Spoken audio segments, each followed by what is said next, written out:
there's a little trailer that came out in the past week that we probably should touch upon. And that, of course, is the Superman trailer for James Gunn's Superman, which is coming out in July.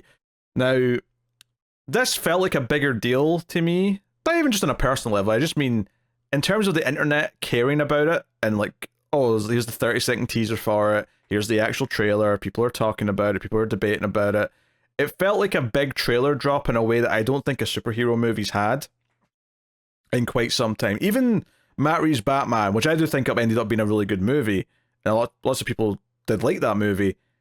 I don't feel like there's been like an event trailer for a superhero movie like this since, I don't know, maybe like Endgame? Maybe? Yeah, I didn't love it. So, like Matt Reeves' Batman, oh, okay. I didn't love that. So I was like going in not like massively hyped, ready. Yeah.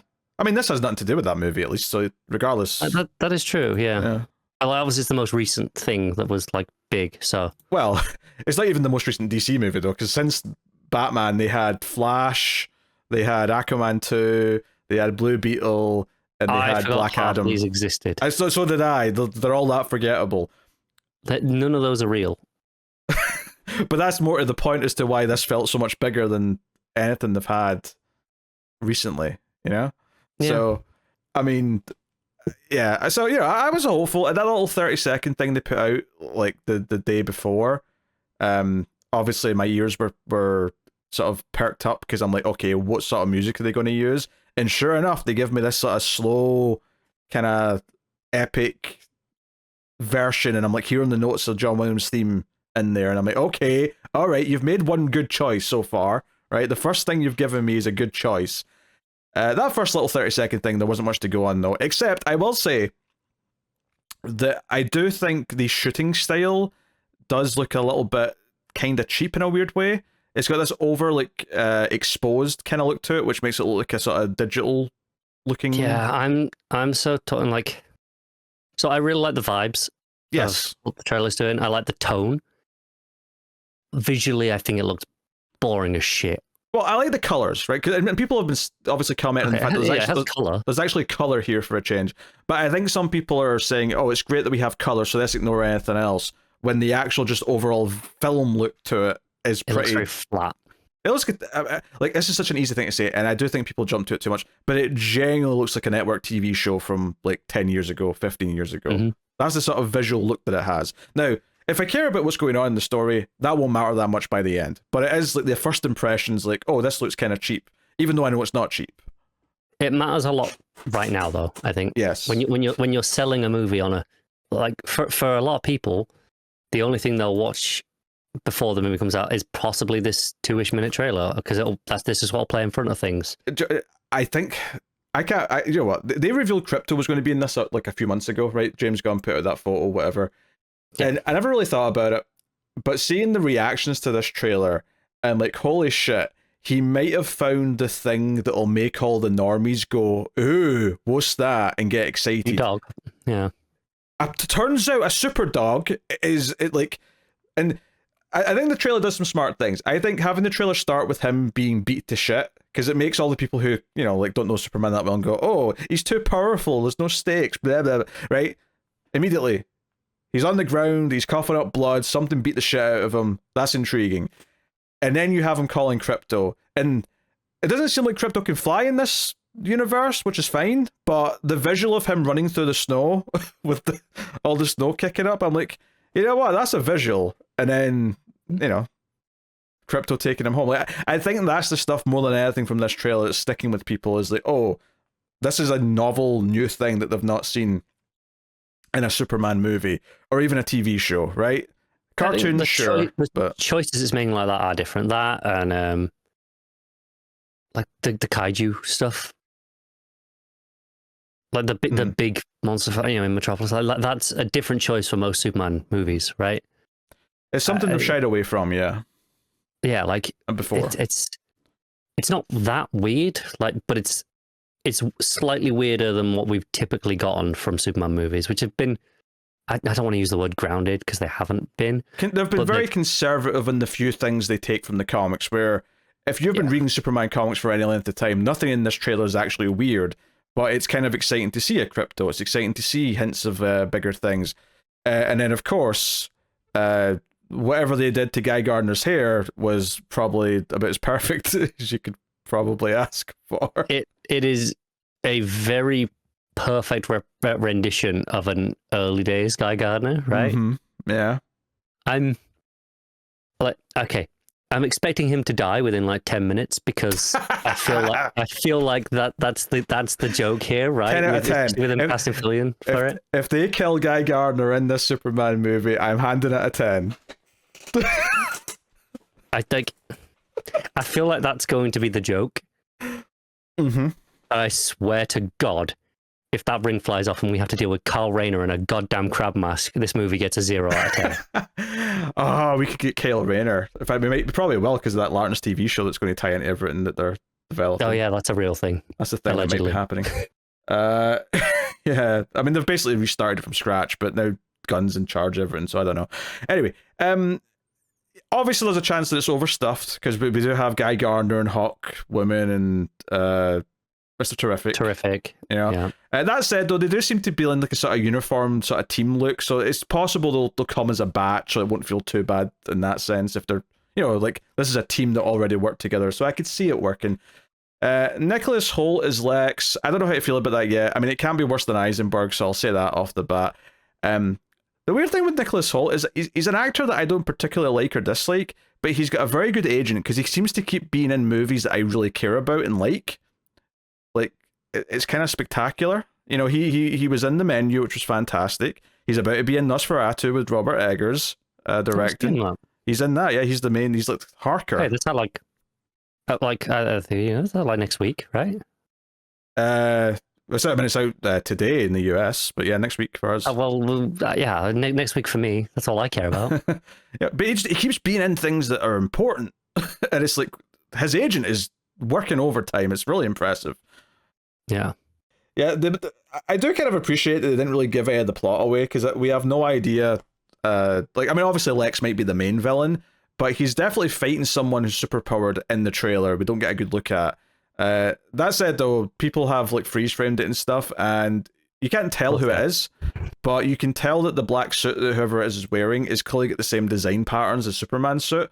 So the obvious guess is that he's fighting someone like Zod, or someone else that's Kryptonian. I've seen the No, you're wrong. You're wrong. I've seen the wild speculation that it's Ultraman, but go on. What's your guess? No. You're way wrong. Okay. So Superman actually dies when he gets beaten up. That bit at the start of the movie. Okay. And he's in the black suit. The one that like restores him, like Death of Superman style. So who's the Superman that he's fighting then? Just himself. Bizarro. Maybe it's Bizarro. Who knows? Okay. Imagine if it's Bizarro. It could be. I mean, it's not. Again, it seems to be a similar suit to what Superman wears. So. If Superman 3 can have him fight himself, why not this? That is legitimately a great scene in that movie. I'm just going to say I can't remember which one it is. It's 3. It's 3. It is 3, yeah. Why can't we do that now? I mean, I'm not saying we can. It's just a bit of a leap, is all I'm saying. Yeah, I'm throwing out wild speculation, but then if it is right, I'll look like a genius. I will say, if they bring in Zod, I will be like, really? We're just doing Zod again? We got Lex and Zod in this movie when that's all they've ever done in the movies? Like, go on, give us some Brainiac, give us some Metallo or something. Give us something new else. and fun. Yeah. Ultraman, I don't really want, and I don't mean that like because I know I'm saying I don't we don't want Zod and Lex because boring, but I want multiverse stuff, please. Oh no, I definitely don't want multiverse stuff. I don't know how you do Ultraman without doing multiverse stuff, so please no. I think I'd be fine with it as long as it's just they've arrived from their Earth, but I don't want, No, I don't want them to touch on multiverse stuff at all in this movie. I need a break. I mean that's fair. I can't argue it. Yeah. I'm not terribly excited by the thought of them doing Zod. I mean, I'm not saying they shouldn't do Zod ever, but like, we have to have Lex because Lex is this constant thing in Superman's world, right? You have to have a Lex, and I think we all understand and accept that. But I hope there's something spicy in there that they've not shown yet, like a cool villain that we're going to be happy is there from the comics that we've not seen in movies yet. I mean, they've probably been in a TV show because there's been multiple Superman TV shows at this point, but I'm not counting those. I want a big budget version of whatever it is. So, hey, if you rule out everything that was a TV show, Smallville probably stole everything at some point. Yeah, they probably did. A horrific version of all of it. Yeah, but it was there allegedly. Yeah, I never watched it, but I did see a picture of the like what Doomsday looked like on Superman and Lois. Yeah, yeah. I was like, for CW efforts, it was all right, I guess. It was recognizably a Doomsday. Yeah, more so than the Batman v Superman movie. That was a thing. That looked like a Ninja Turtle from the Michael Bay Turtles movie. It looked grey. Yes, it looked grey. Like everything else in that movie. It looked very grey. Yes. Yeah. I don't know. I mean, I think for me the biggest takeaway, other than just how bright and like the John Williams like remixes and whatnot and recompositions, was just like the slow motion shot where Superman like shields a kid who's like getting blasted with something, and it's a very Superman image, you know. And if we're going to get some of that, then I'm probably going to be somewhat happy. Yeah, that's fair. I was mixed because of the visual style, just looked like kind of bland and flat.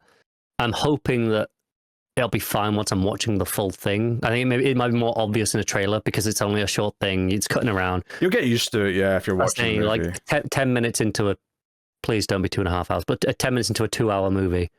I mean, it might be. It might be, yeah. But I'll probably get more used to it at that point.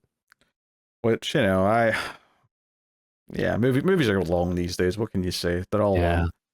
All the big ones are. Honestly, though, 2.5 hours feels like nothing to me because I sat through Killing of a Flower Moon last year, and yeah, I did that as well. It was a mistake. Yeah, like there was good things in that movie. It was obviously talented people doing good work, but 4 hours is just too much. So bored by the end. It's just too much. Yeah. The sad part is that the last hour is the most interesting part. It's just that by that point, I've been sitting there for 3 hours. I'm just begging for it to end. Yeah. Shorter movies, please. Not like too short, but like just be reasonable. Yeah. So I'm good with 2. I'm even good with 2.5.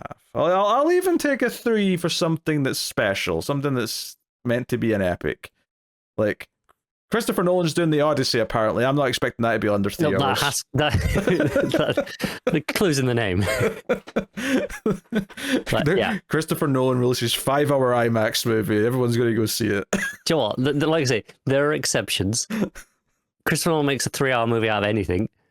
But I think if you're taking the Odyssey, like famously a windy, twisty, roundabout story anyway, like yeah, fine. But like, whereas in this case, it's a Superman movie. It's a big event. Yes, you want to put a lot of stuff in it, but don't overstuff it. Just make a good Superman movie. You can do it. You make a bigger movie in the future. It's not number one. Is just make a good Superman movie, and we'll see where we go from there. And they'll be hoping it does well because they've already started working on the Supergirl movie that's coming out a year after. By the time this is out, they'll have shot that probably. It'll be too late to do anything drastic. Well, you say that. It like they did with Batgirl. Yeah, that's what I was going to say. They've cancelled movies after they've been finished, so it's not out of the question. I realised halfway through saying it. Yeah, okay, I remembered. Man, I really want to watch that Batgirl movie just because surely it can't be that bad. I'm sure it's a 6 out of 10. That's my guess. It's just that's still better than half the other DC movies they actually put out into cinemas. Yeah. I watched Red 1 the other day. Why? It was something for a Christmas stream, right? It was something stupid to put on.